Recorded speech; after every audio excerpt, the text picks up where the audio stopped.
I wasn't stepping up to you, sir. Sit down. Sit down. Do you understand that? Is that right? Lower your voice or you're going to jail. Listen to this guy. Way more difficult than it had to be if you just comply. Get on the ground! Get on the ground now! I am a free American. I'm a goddamn veteran Marine who's done 4 deployments to Iraq. You're not going to come up to me and try to intimidate me.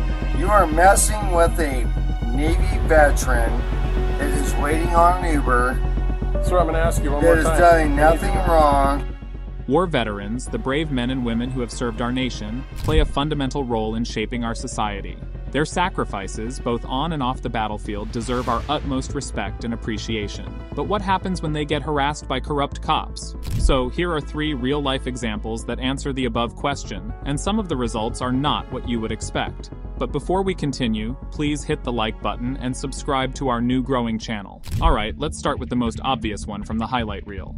The incident featuring our star cop Johan Joey Mulero and a 69-year-old war veteran Alan Kidd took place on September 14, 2017 in DeLand, Central Florida, when Officer Mulero got a call about someone causing trouble near a DeLand intersection, possibly by shouting at drivers. Take note of the word, possibly. Upon arriving on the scene, Joey and his partner saw Alan with another man conversing near the roadside. What unfolded next was something you don't hear every day, and was truly shocking and appalling in every despicable manner. How's it going? When we get away from the power lines, let's start with that. Let's sit over here for a minute.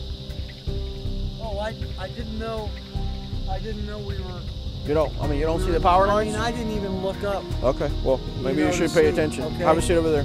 Get away from me. Sit over there.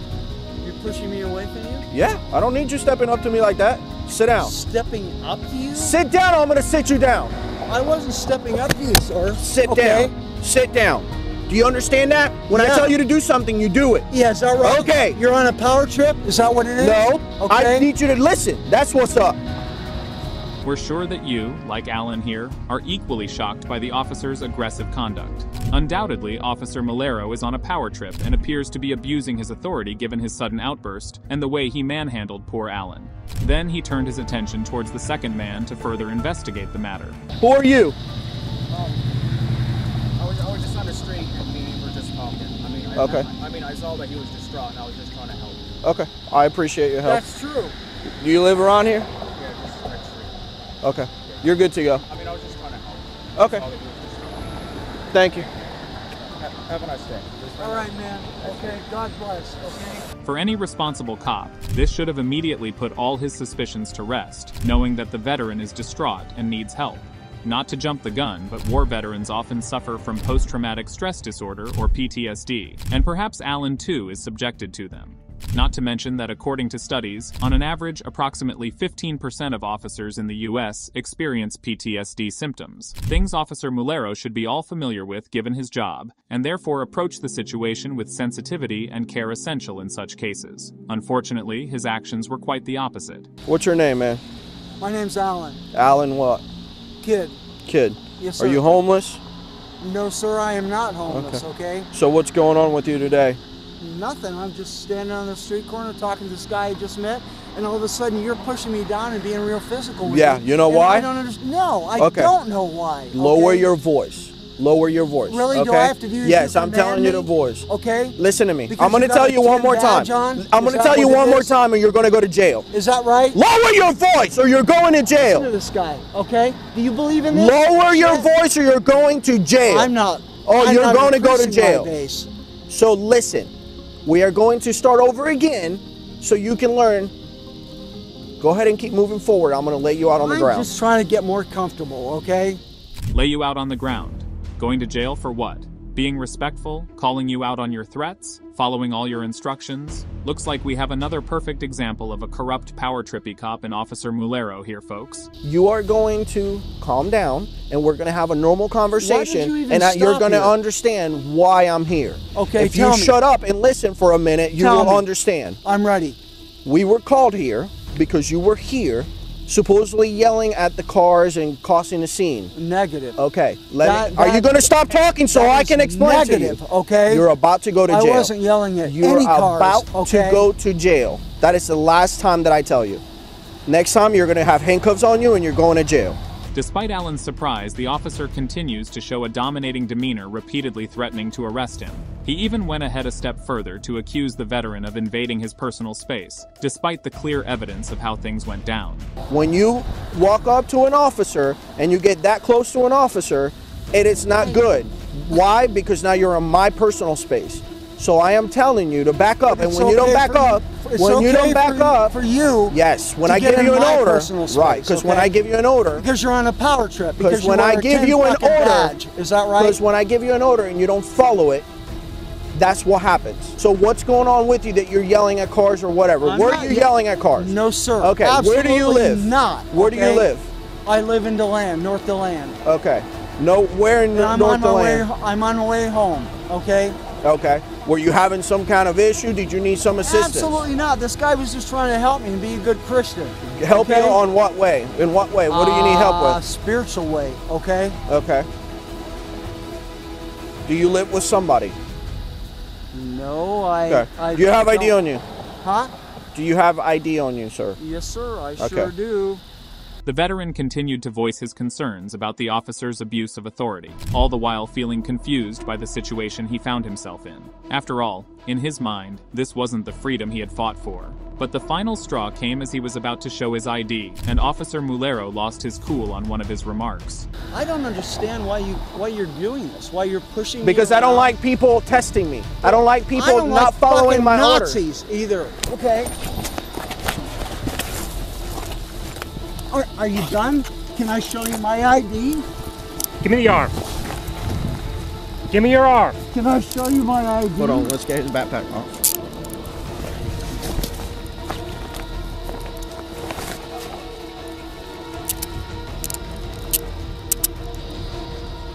Can I have my ID back, Be quiet. please?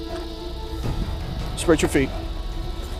I've done nothing. Stop talking! I'm not going anywhere, but I don't understand what's going on, okay? You're going to jail. Right? What can be only described as shameful conduct of police. After the veteran's comment, Mulero grabbed him by the arm and swung him around until he was on the ground so he could arrest him with his partner's help. However, what the officer believed was okay behavior was recorded on his body cam and found to be completely wrong once the veteran contacted the city authorities and the footage went viral. Consequently, a petition was raised and Mulero was looked into. What came to light during the hearing was that the incident was not isolated, but a pattern of misconduct by Mulero. In his excuse, the statement provided by him goes something like this: "I had a bad day, a really bad day, and I wish I could go back. I just don't want this to define me as the wrong officer. Too little, too late, officer. The result? Effective termination." And at the very least, I was hoping they'd maybe take him off the street and put him on a desk job, but to me, this is even more justice. Truer words have never been spoken, right? And massive respect for Allen for standing his ground and showing the world how to deal with such corrupt, overbearing officers. Sadly, Allen's happiness was short-lived as Mulero was taken back on the force after a couple of years subsequent to his appeal against the termination, during which an arbitrator identified flaws in the internal investigation. Well, what can we say? The world ain't all sunshine and rainbows, and sometimes we just have to swallow the bitter pill and move on. Moving on, let's turn our attention toward our second incident that went down in Grand Junction, Colorado, when a couple of local police officers tried to harass this 12-year Marine Corps veteran Aaron Booker. On April 23, 2022, Aaron was taking a trip to Colorado with his buddy and his girlfriend to attend a shooting competition. During their trip, they decided to take a quick pit stop at an Exxon gas station as Aaron's friends needed a few supplies while he remained in the car waiting for them. Little did he know how this pleasant day would quickly turn into a nightmare for him. Can I help you? Yeah. You want to roll down your window real quick? No. What do you need? I need you to identify yourself. No, why? Because... All right. Hold on. Hold on. Don't worry, this is being recorded as well. I know, but your recording is a lot easier, or it's a lot harder to get versus mine. Okay, So. will you please roll down your window more? No. Can I talk to you? No. What do you need? All right, well, I need to identify you. No, you do not. My name is Officer Pasadis with the Grand Junction Police Department. All right? All right. What's your badge number? 2016, it's right here. Okay. And this is my corporal right here. This is Corporal Church Okay. as well. Okay. All right, so I need you to identify yourself. No, that's not how it works. I have rights as an American citizen, right? Yes, you do. Yeah. You have to suspect me of committing an actual crime in order to identify. Failing to identify is a secondary offense. You have to have an actual charge, or you have to suspect me of committing a crime. You don't have that. You have nothing. As Aaron parked his car in the parking lot, patiently waiting for his friends, suddenly a Junction police officer stepped into the picture hell-bent on inspecting Aaron's identification. Exercising his rights, not only Aaron remains calm and collected, but also does a great job in schooling the cop in the ways of law. Okay, so here, I'll clarify some things for you so you understand why I'm coming up and Okay. trying to contact you right now. Okay. Earlier in the night, there was a shooting that occurred right near the Travelodge. Okay. And your car is similar in description, a dark-colored sedan to Okay. the suspect vehicle. Do you have a license plate number? Do you have a description of the person? Do you have anything? No. You do not have articulable suspicion that I've done anything. I actually do. No, you do not. Yes. No, you do not. I am not going to identify. No. Okay, if you fail to identify yourself, I'm going to pull you out of this car and detain you for obstruction. No. Because right now you're interfering with my investigation. No. You have to have reasonable, articulable suspicion that I have committed a crime. What crime do you suspect me of committing? Possible attempted homicide.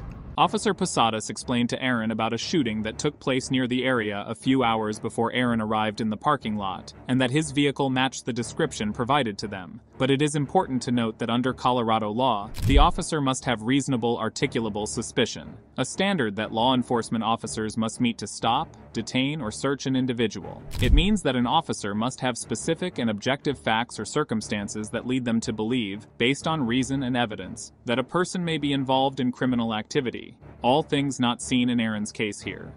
You suspect me, actual me, of committing possible attempted homicide. Well, your cooperative behavior right now does not help your cause. No.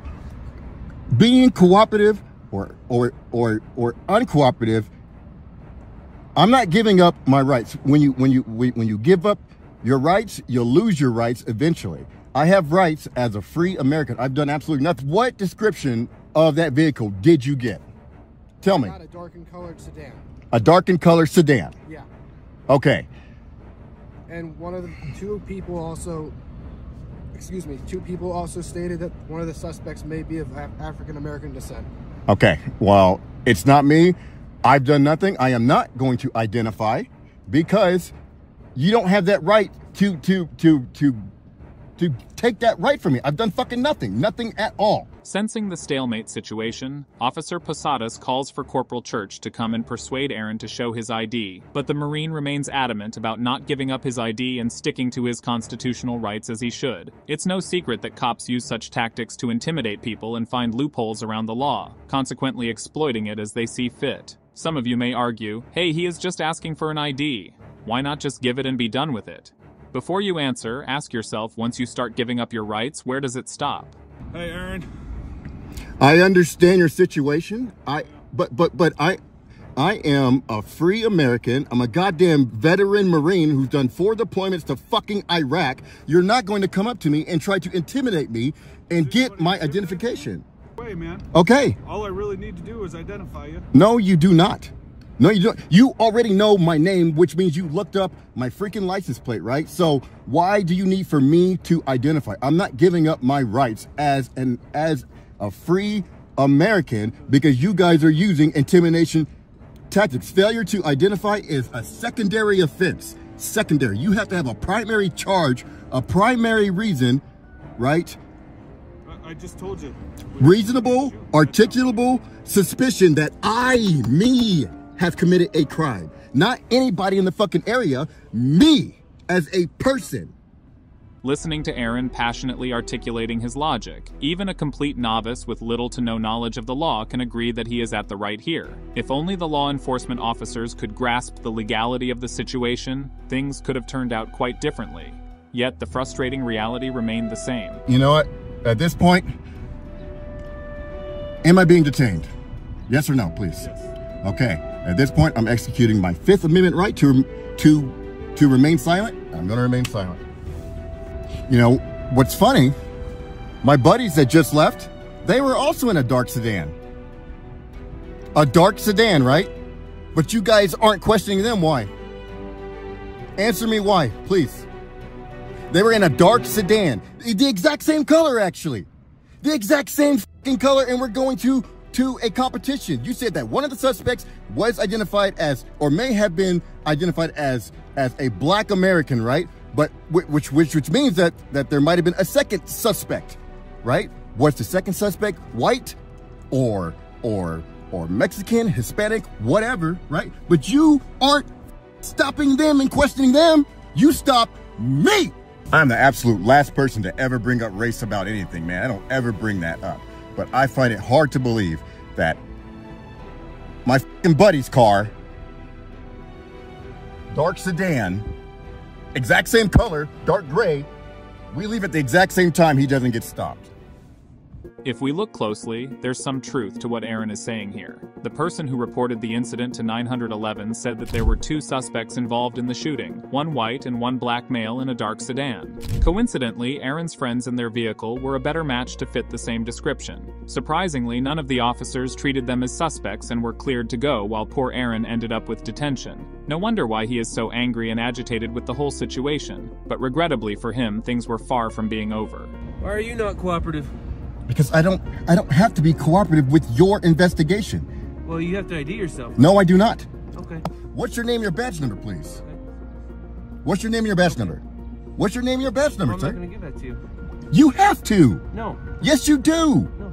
You are a public servant. I'm asking for your name and badge number. Give me your name. No, I do not. You have to have reasonable articulable suspicion that me as a person, have committed a crime, about to commit a crime, or in the process of committing a crime. I agree with that. 100%. Right? Please give me your name and your badge number, okay. please. Well, no, I won't give you that right now. What do you mean you won't?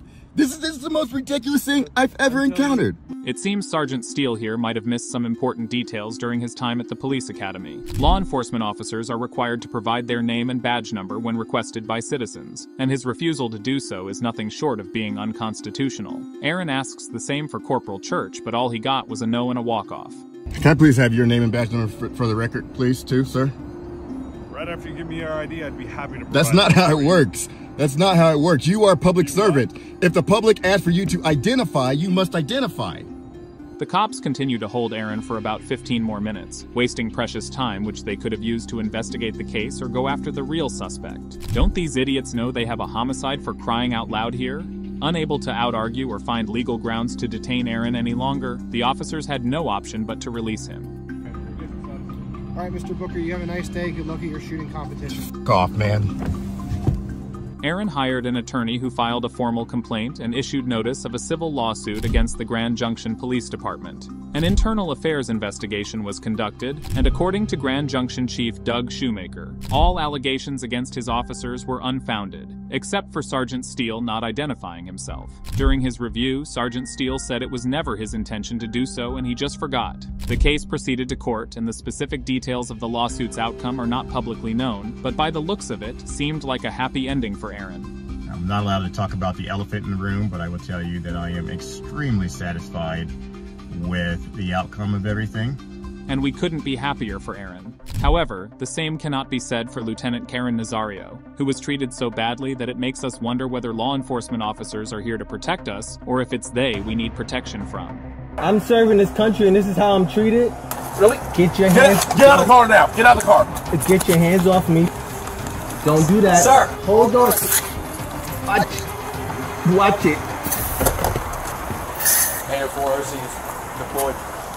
On December 5th, 2020, Lieutenant Karen Nazario was driving in his newly purchased Chevy Tahoe through the small town of Windsor, Virginia, when he saw flashing lights in his rearview mirror. Behind him, in his police vehicle, was Officer Daniel Crocker of the Windsor Police Department attempting to initiate a traffic stop for a potential license plate violation. Not sure why he was being pulled over, Nazario activated his blinkers and slowed down, indicating his intention to pull over. However, being in the middle of a dark road, he didn't do so for another minute and 40 seconds until he stopped at a well-lit gas station. What happened next was something truly shocking and will leave you with jitters. Driver, roll the window down. Put your hands out the window.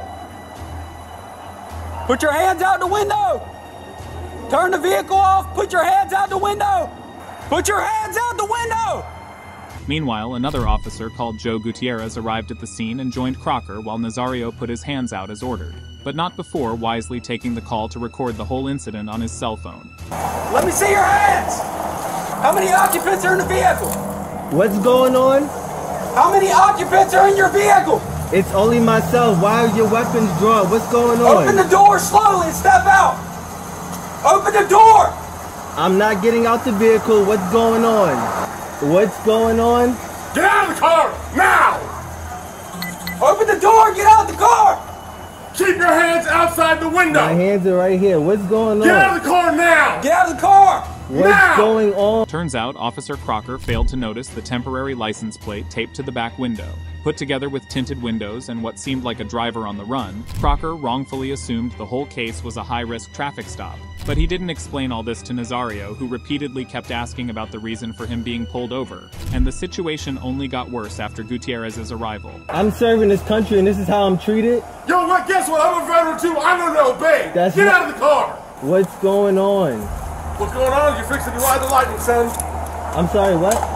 Get out of the car now! What's going on? Get out of the car now! You received an order. Obey it. I'm honestly afraid to get out. Can I? Yeah, you should be. Get out! Wow, that's a first. A police officer, instead of de-escalating the situation, tells the person that they should be afraid. And don't think for a second we missed your fixing to ride the lightning threat, Mr. Gutierrez. In case you guys are wondering what it means, here it is. But this is far from where Gutierrez's abuse of authority ends. I have not committed any crimes. You're being stopped for a traffic violation. You're not cooperating at this point right now. You're under arrest for a traffic. You're being detained. Okay, you're being detained for obstruction of justice. Traffic violation. I do not have to get out the vehicle. You haven't even told me why I'm being stopped. Really? Get your hands. Get out of the car now. Get out of the car. Get your hands off me, please. Get your hands off me. You know what? Get your hands off me. Get your hands off me. Back up, Daniel. I didn't do anything. Don't do that. Sir, get out of the car now. Don't do that. Hey, sir, get out of the car now. Don't do. I'm trying to talk to you. Okay. I'm trying to talk. Get out. Just relax. Get out of the car. Can you please relax? Can you please relax? Get out of the car right now. This is not how you treat a vet. I'm actively serving this country, and this is how you're gonna treat me. I didn't do anything. Whoa, hold on. What's going on? Hold on. Watch it. Air Force deployed. Get out of the car! Nazario tried to get more information about his crime and detention, but all of a sudden the officers got physical and resorted to excessive force against him. Gutierrez grabbed Nazario's hands and tried to drag him out of the car while Crocker forcefully tried opening his car's doors. When this proved challenging, Gutierrez reached for his pepper spray and sprayed it into Nazario's eyes without providing any explanation for the traffic stop. What's even more horrible is the fact that he pepper sprayed Nazario multiple times, and as poor Nazario struggled to open his eyes and comprehend his surroundings, Gutierrez persistently insisted that he step out of the car, even after the use of pepper spray. Get out of the car now! Sir, just get out of the car! I'm trying to breathe. Get out of the car now! That's fucked up. That's really fucked up. Get out of the car and get on the ground now! You're gonna get it again! I don't even want to reach my seatbelt. Can you? Take your seatbelt off and get out of the car! Can you please? Get out of the car now! This is very messed up. My dog is in the back. My dog is choking right now. Get out of the car! Take your seatbelt off! What are you, a specialist corporal or are you? I'm a lieutenant. Lieutenant, get out of the car! Take your seatbelt off and get out of the car! A helpless Nazario had no choice but to comply with Gutierrez's repeated demands. He took off his seatbelt and stepped out of the car. But now Gutierrez's new demand was that he must get on the ground. Get on the ground! Get on the ground! Please talk to me. Get on the ground now! Get on the ground or you're getting sprayed again! Get on the ground! Can you please talk to me about what's going on? Get on the ground! Get on the ground now! Can you please talk to me about what's going on? Get on the ground! Can you please talk to me about what's yes, going sir. on? You're not. Can you please talk to me about what's going on? Why am I being treated like this? Why? You're not cooperating. Get on the ground. Why am I being treated like this? This is really messed up. This is really messed up. Sir, well, just this is fucked up. Sir. This is fucked up. Sir. This is fucked up. You know this is fucked Lay up. down. Lay on the ground. Just You lay know flat. this is fucked Lay up. flat for me, sir. You know this is fucked up. Sir, lay flat. Lay flat. This is fucked up. I can't fucking believe I'm being treated like this. Tell you what, Nazario, you aren't alone in this. And rest assured, anyone watching your story feels the same. If this ain't police cruelty, then what is? Kicks to the body, zero empathy, such cruelty. Poor show, gentlemen, poor show. Once Nazario gets arrested and Gutierrez's ego is satisfied, the cops finally allow him to share his side of the story. Why didn't you do as we asked, sir? My partner put his blue lights on. Yes. You didn't stop. I was pulling over to a well-lit area for my safety and yours. I have respect for law enforcement. Once the thought settled in, it didn't take much time for Gutierrez to go a complete 180 and try to make a deal with Nazario, urging him to just let this all go. You asked for a superior. He's off, obviously, right now. It's Saturday. I called him. He came out, talked. Here's how that's what I was thinking. I told him what I wanted to do. He said, that's no problem. Two ways we can handle this. We can either sit here with you until you get your eyes back where you can see, and I mean at a good distance so you're safe to drive, okay? And you're going down the road. Go do your deployment, go continue serving my country, which I respect and I thank you for, okay? Or we can push the issue, write you tickets for no license plate displayed and for obstruction of justice. I don't think we need to go that route because that route makes the Army get involved, and I know how they are. This is the part where we tell you that our Mr. Gutierrez here has bitten off more than he can chew. We are sure his superior must have told him the same thing. Just hear how desperately he is trying to act the tough guy routine, but at the same time pleading with Nazario to not take the case further. There's no need getting this on your record. I don't want your record. It's entirely up to you. What do you want to do? I got no problem. I'll sit here with you till you get your eyes back and send you on down the road. Okay? I don't want to charge you. I will. It's my job. I don't want to. The chief's giving me discretion on how to handle it. He's like, these are the two choices. I said, that's what I was thinking. That's what I want to do. He's like, not a problem. We can either let it go, help him out, get his eyes back, and get him on down the road so the Army doesn't get involved, or we can charge you, and then it's a big hassle for you. We'll sit here with you, and then we'll get you on down the road. And the command won't know nothing about it. Cruel, corrupt, and manipulative. Officer Gutierrez sure is a man of many talents, wouldn't you agree, folks? Who knows? Perhaps he has been handling his cases in similar ways all his career, but as they say, life's a circle, and he was about to get his due. I do have a good rapport with my command, so I wouldn't feel right not talking to them about it. So well, that's entirely on you. I'll put it this way then for you. They're going to hear from you. They will not hear from us. I'll give you that much respect, okay?